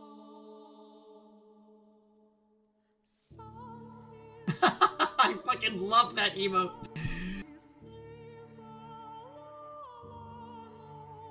Place a curse on their souls. And so I made my wish. Most people might consider it a curse, but to me, it was most certainly a wish. And my father, or maybe the devil, granted that wish. From the garden, there rose a scream. The flaxen-haired young man knew that voice better than anyone. He went deathly pale, darting down the spiral staircase until he reached the window. A young girl was on her knees, vomiting blood in the grass. The young man let out a yelp as he descended the remainder of the staircase. As soon as he reached the garden, he lifted the girl in his arms, and she had already perished. Realizing this, he cried out to the heavens, saying the one thing he should have kept to himself. The witch killed him. The blood of the witch killed my sister. That wine you're drinking is no medicine. It's the blood of a witch. You're all drinking the blood of a witch. Crushed by the loss of his only family, the young man up a silver fork and plunged it into his own throat.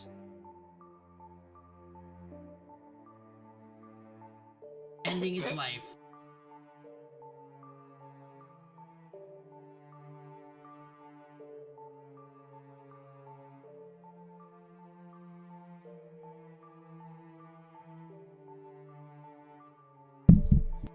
Okay, disgusting.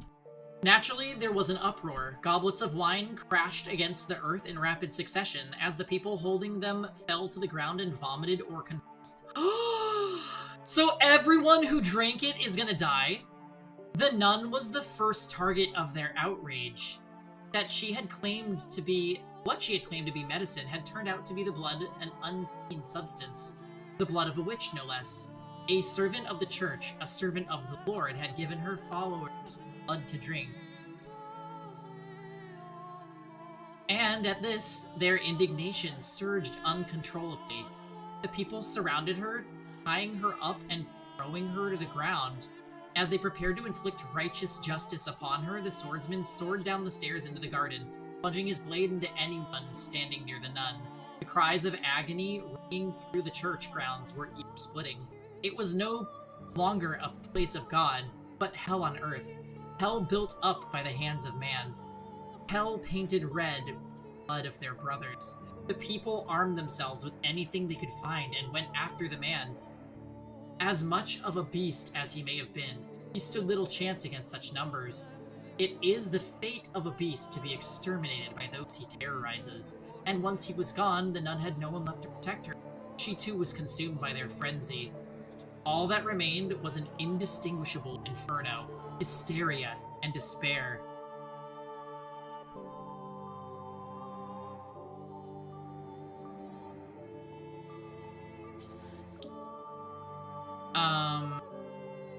Hysteria and despair, madness and outrage, and no outlet for it.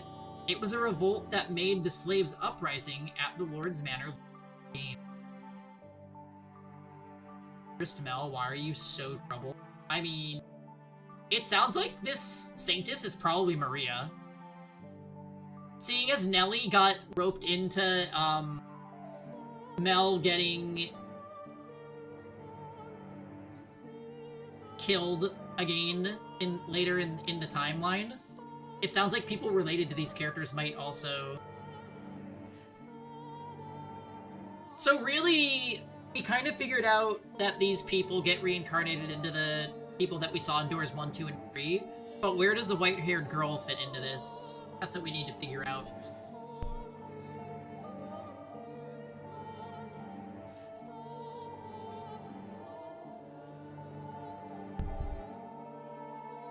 Better cruising? Among Us? Oh yeah. Word keeps on. You gonna be joining us tonight? We'll be starting in about 45 minutes. We still got 45 minutes of Fata Friday.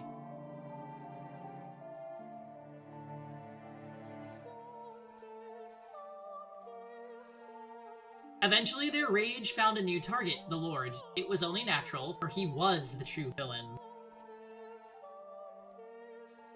He was the one who had given money and the witch's blood to the church. He was the one who had profited off it. And above all, people often resented those who stood above them. Yeah, I feel like we're getting to the conclusion of the witch's story, because she's already died.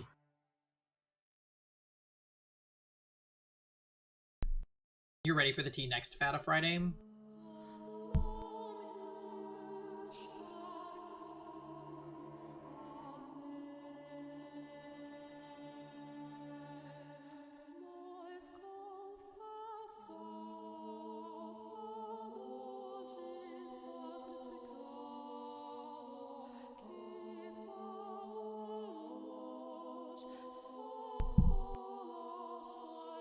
Sorry for asking, but do you know if proxy chat works with Among Us from Epic Games? I have not tried it, Kisuan.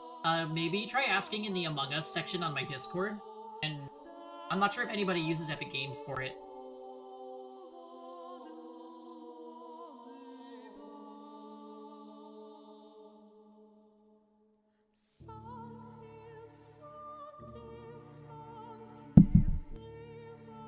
Oh, it does?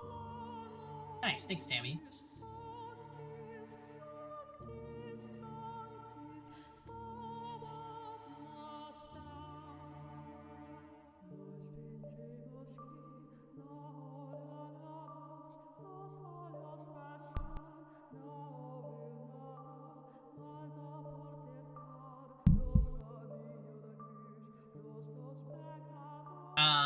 Okay. Particularly in times of unrests.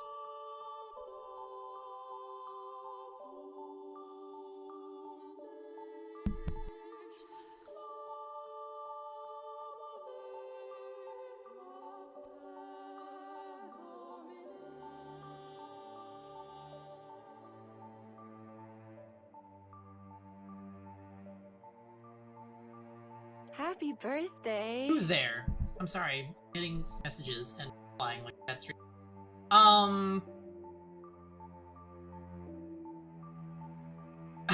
Happy late birthday. Oh, true! Happy late birthday to Dammy. That's awesome. Happy birthday. And Twice is here. What's up, Twice? Welcome to my garden.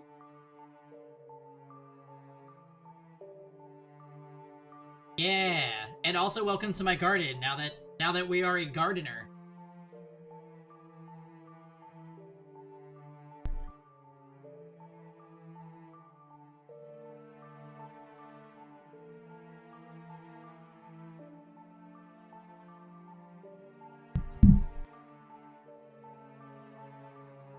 The city resounded with cries of the Lord's head, and he looked down upon it from all the safety of the observation tower.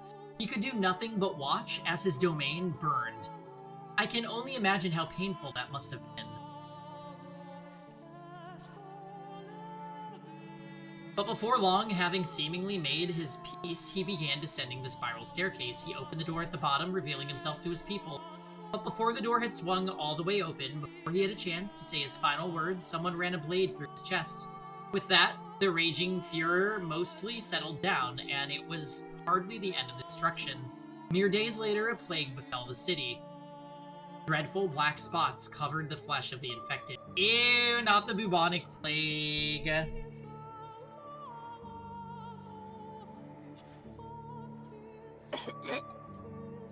Yeah, that's nasty. They writhed in pain, screaming and vomiting blood. Ghastly howls echoed through the streets as though the whole city had been possessed. Yeah, maybe they shouldn't have been drinking blood and getting diseased. It's so nasty. This calls for surgery. Yeah, we might need to. It became a cursed land. Bring the patients here. In their diseased haze, the people muttered again and again, "We have been cursed by the witch." In less than a week, the entire city was dead. My body was left abandoned at the top of the observation tower. And as if to seal the curse away in their final days, the people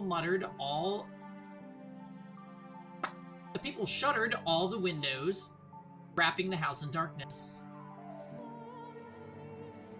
It's possible that was no miracle either. You can easily explain what happened to them. Locked away for so long in that dirty tower, maybe I caught some kind of disease. And then when people drank my blood, they were infected too. Hardly anything out of the ordinary about that. The first to die, the girl, had already been ill. Her body merely chose the worst possible time to yield to ailments. That was all that had happened. Indeed, it was nothing more than a fluke, an improbable stroke of luck. An unbelievably unfortunate accident for the city and those three men, and an indescribably fortunate accident for myself. But I wish to believe it was a miracle. That even if my blood didn't have healing properties, and even if I wasn't a saint, my wish, my curse, was what caused that uprising. That was my miracle. Granted to me by God, or the devil. I chose to believe that, and that my miracle took on its true form thereafter. The curse had brought death upon the three men, but for whatever reason, my rancor was far from sated. They had died, so what? Death is but a transient agony. It's nothing compared to what I went through. So I made my next wish. I wished for their reconstruction. I wished eternal suffering on their souls. I wished to trap them in a never-ending cycle of pain and hate. Death is butter chicken!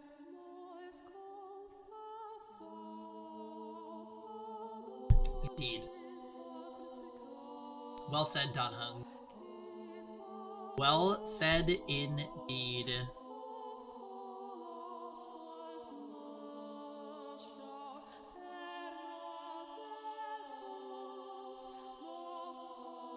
This was my wish for the flaxen-haired young man. He treasured his dear sister and desired a quiet life, so I wished for him to have just that. and I wished for his dearly beloved sister to love him more than anything in the world, for his world to be destroyed by love gone too far. This was my wish for the beast-like man. He was conscious of his tendency for violence, and he yearned to be more human. So I had his inner beast toned up just a little. I saw to it that he would never be human, so he would never have a place he so desired.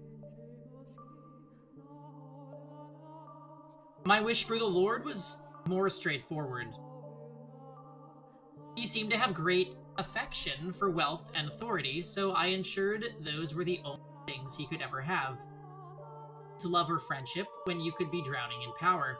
Once he had lost everything, his solitude would be his own companion. Wishes can come true. As long as you fast, never stop wishing, never surrender, they can come true.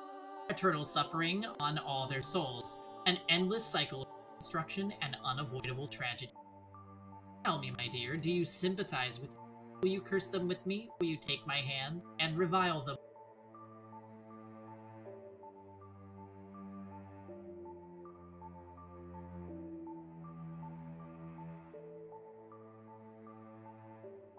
This time when my body crashes into the the tower's stairs, I'm unable to make a noise. The obstruction is less mental and more physical. The excruciating pain. Ugh. It's so intense that I can't even eke out a scream. My vision is distorted. My mind thick with fog. It's like I'll fall into a bottomless pit if I loosen my grip on my consciousness even slightly. Through the haze, I see my own severed left arm, reflected in a pool of blood. I see my face, large chunks of flesh peeled off. Look at you, trying to crawl up the stairs like a worm. How pathetic.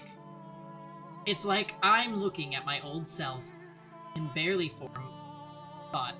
I can't lament her inhuman fate, can't mourn for her, or be shocked by the revelation about the three men and her history with them. Pain. It fills every corner of my mind, every nook and cranny of my body. You figured it out by now, haven't you, my dear? You'll never make it to me. It's not possible. It's not your fault. It's not because you're weak. There's simply no one who can bear this pain. You're allowed to give up, to rest. There's nothing wrong with that. The pain, the crushing weight, it's miserable, isn't it? But all you have to do is turn back. All go away. The witch whispers her sweet temptations. You've put in a fine effort. There's no shame at all in throwing in the towel. Her voice is soft, gentle, pleasant, saccharine. Concede defeat. If I do, it'll all go away. The searing pain spreading from the stump of my left arm. The sensation of being perpetually drained of my blood. The miserable solitude of staring at a door that never opens.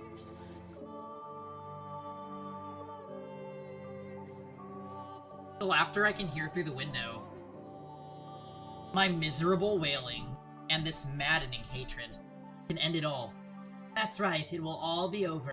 You have the power to make it stop. Stop. No! I can't let that happen.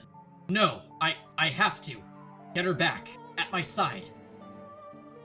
I'll do anything to get her back. Even if it means I end up 1,000 tiny scraps of meat. I will not give up on her for any reason. Won't, will you?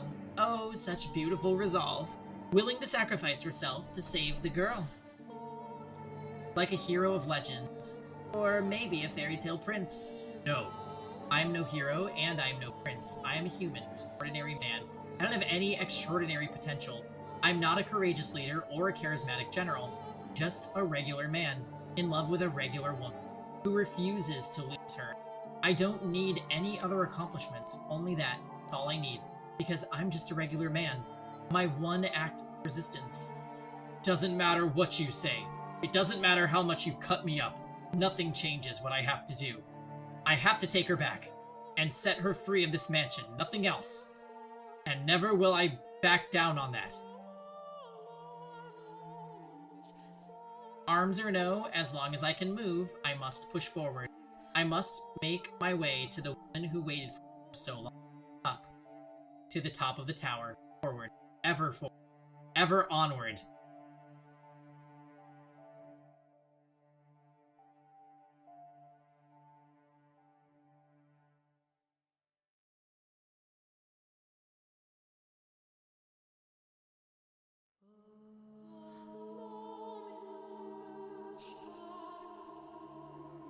Let's do it.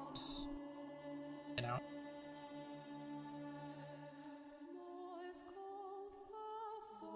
Dragging my bloody body, paying the pain no mind.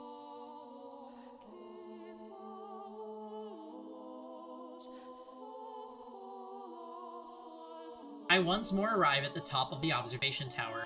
I place my hand on the door, holding myself up with my lacerated right arm, take a moment to catch my breath, and then lift my head, gaze into the void, and shout her name. Morgana! I pity you. I truly do. You were a saint shackled. You were a saint shackled with an unfathomable fate, and for that I am enraged, as I felt your pain as I watched your life. I too felt a burning hatred for those 3 men. If you truly feel that way, then why can't you stay here with me? We're all dead anyway. We've reached our ends. Do you honestly think there's anything more for us? There isn't. The end is the end. Jordan! Hey, happy Saturday. How are you?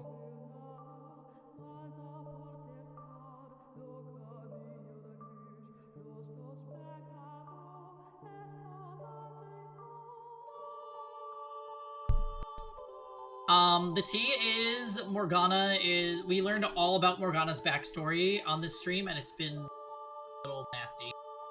A little scary, a little nasty. We've got some Among Us coming up in about 30 minutes. Although if we start door 7, I'll probably start Among Us, like, whenever that happens. So that we can save all of, like, the beginning of door 7 for this time. We're getting up there.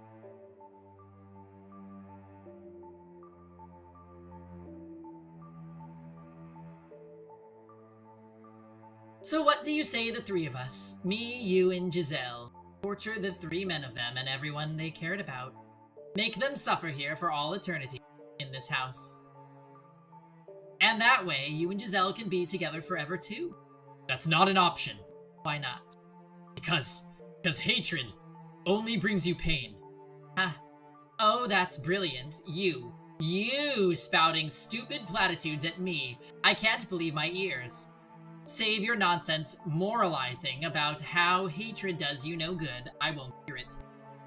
I'm just doing fine. I'm doing just fine for myself, my dear. In fact, I've never been better. I feel wonderful. Did you think that would be enough to persuade me? Really? Ah, how disappointing. And here I thought you understood me. Ghana. Why don't you say what you really think? Go right on ahead, hate them as much as you want, but keep me and Giselle out of it. Why didn't you just say that? I do feel bad, truthfully. For all the time we spent together, never once did I ask you about your life. I was so focused on myself. In the end, I pushed you away. That you did. You wanted to be with Giselle, so you pushed me out. I wish I had asked you sooner. It wouldn't have changed anything, though. One puny man knowing what I went through hardly be enough to erase the loathing I bear. I would have turned out the same regardless. There was nothing you could have done for me. There is nothing. Still, I'd like to apologize. Had I known what you carried in your heart, perhaps I could have chosen my words better. Instead of rejecting you, I could have chosen some other response. I cannot remain in this house, nor can I allow her to stay either. So I would like to apologize for both my past actions and my present.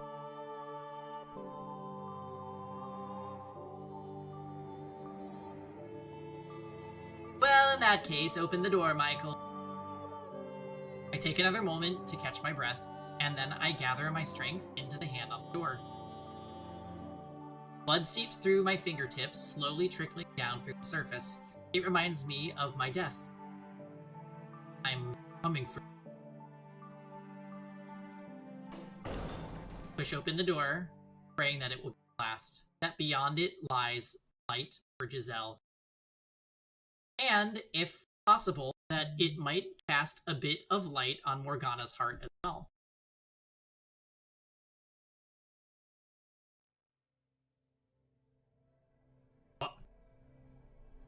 However, why am I in my bedroom? What I find behind the door is the last thing I expect. Huh?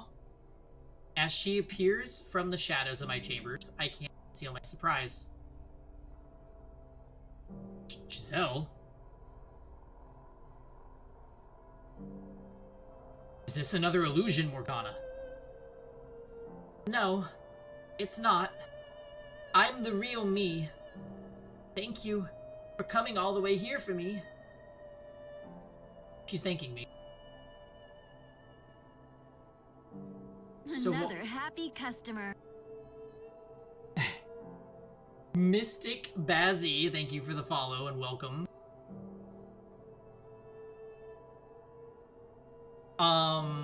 So why isn't she smiling?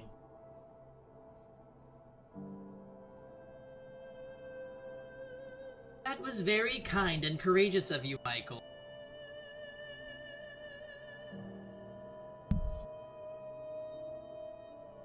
I'm deeply moved you would have such compassion not only for her, but for someone like me. But do you know what else you are? You're a worm.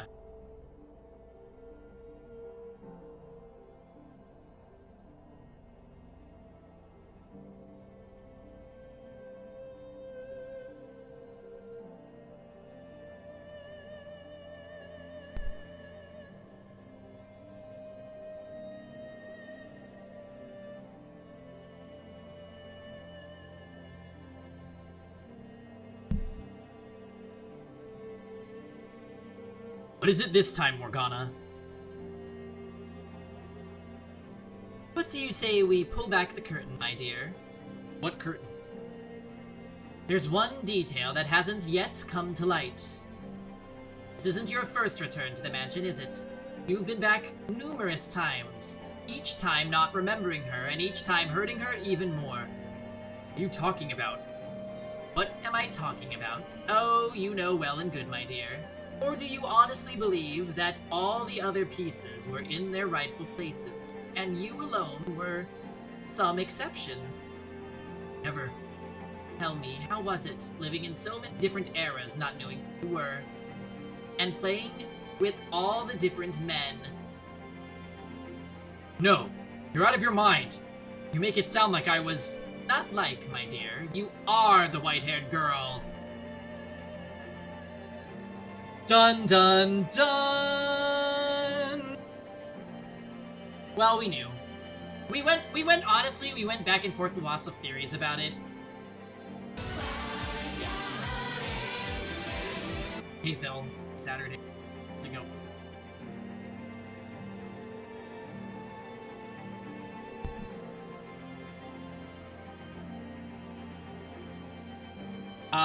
We are gonna be doing community games soon.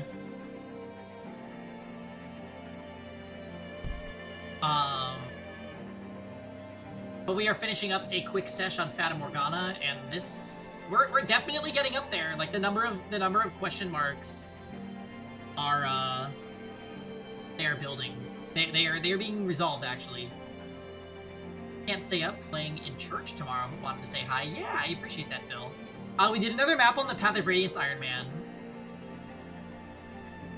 And we didn't lose anyone to the bird chapter.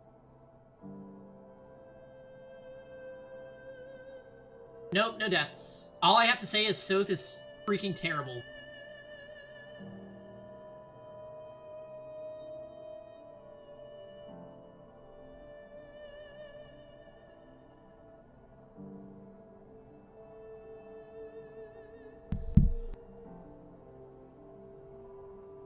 Enough! How could anyone possibly confuse me with her? To tell you the truth, I couldn't see you as anyone else. So if there's a joke in POR? Yeah, I think,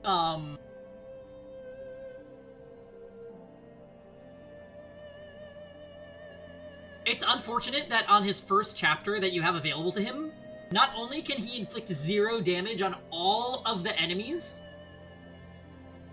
but he gets doubled and killed by all of them. So we had him forced picked by the viewers, and he literally all we did the whole map is shove.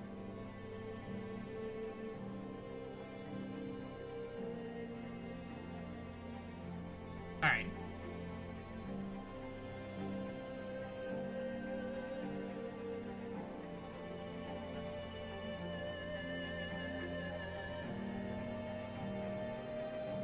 Your white hair, red eyes, porcelain skin, and your name. Tell me, what about you isn't the same? We are not the same person. I'm a... Wait. I saw the letter. What? The one you had hidden. No. And you didn't think that was worth mentioning? The funniest part of Soth is that he transfers his stats directly to POR. Wait, his default basis is... Oh my god. That's so funny.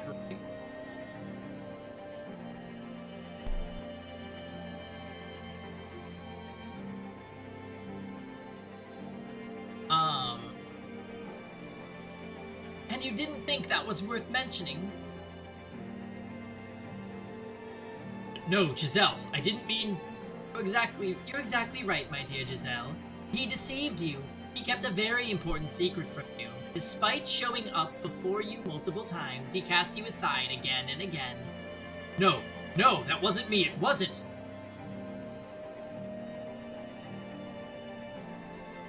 Oh, that's funny. It all makes sense now. Nothing you ever did was for me. Giselle, I...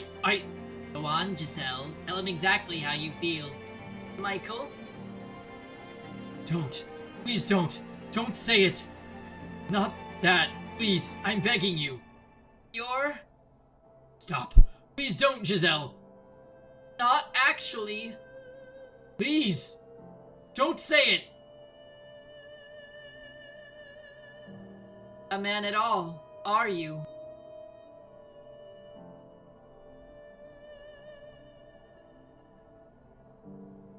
So...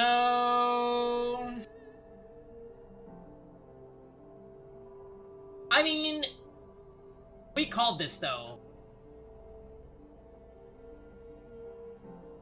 Remember when the witch was like, don't get attached to Giselle because she's gonna find out what you really are, which is a woman, which means he's the dead sister.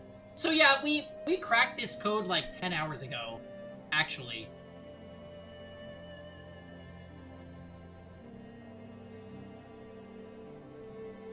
Okay. Alright. I mean, yeah, I'm not super gagged by this, just because we debated about this so much. I'm glad that it's confirmed, though. Which means the super deep voice that I've given Michael this whole time is, like, kind of off.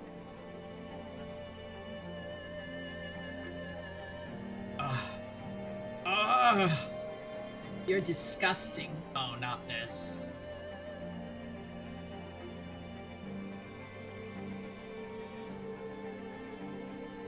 You're the only one it could have been, my dear.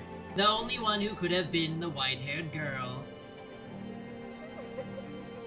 The next moment, my whole world comes tumbling down. I could have borne anything. Losing an arm, having my face torn off. Any amount of pain, I could have handled it. For you, I could have done it. Yes, hearing those words come from your mouth. Being rejected by you. That I cannot. Those words, they bury me alive, and you're the only person I never wanted to hear them from.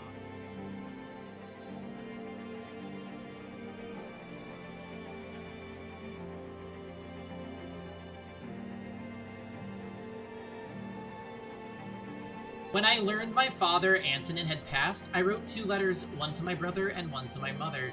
It was the first time I had found the courage to face my mother, to open up to her.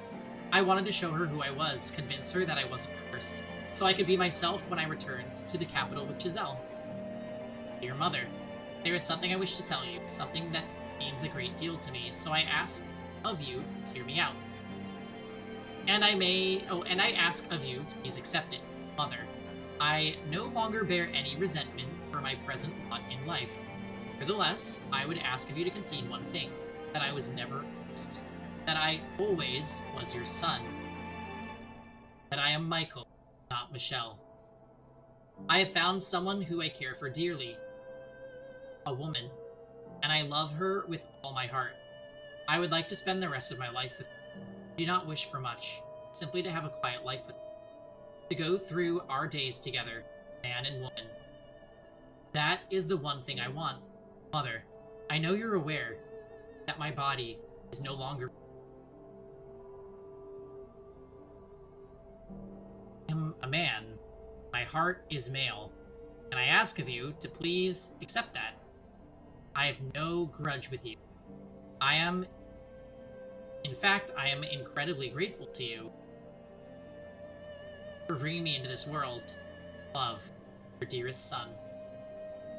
Shortly after sending that letter, I was killed. So, I'm a little bit confused, but we'll get there.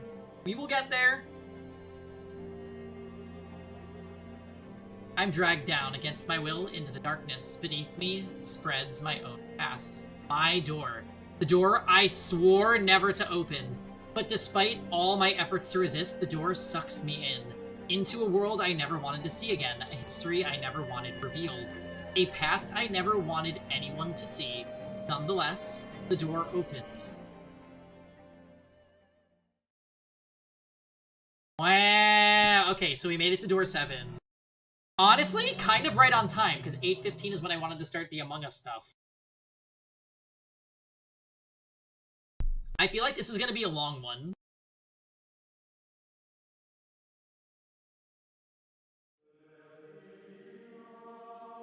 Okay. So, we're going to make our save.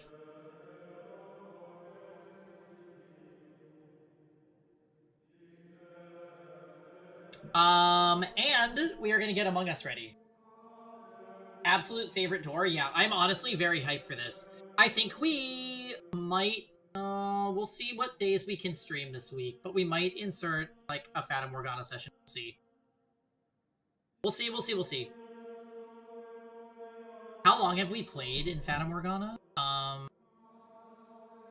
Does it tell us? 20 hours? Is that correct? Or is that the time? I think that might be the time.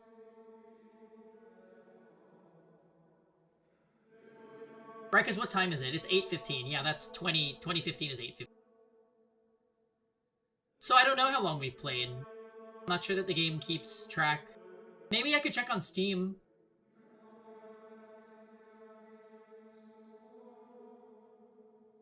Alright, well, anyways, guys, I'm gonna take a quick break. I'm gonna set up Among Us, and then we will be doing Community Night for the rest of stream tonight. So, thank you for watching Fata Morgana. It's definitely time to be chaotic, so everybody get ready. Alright, I will be back.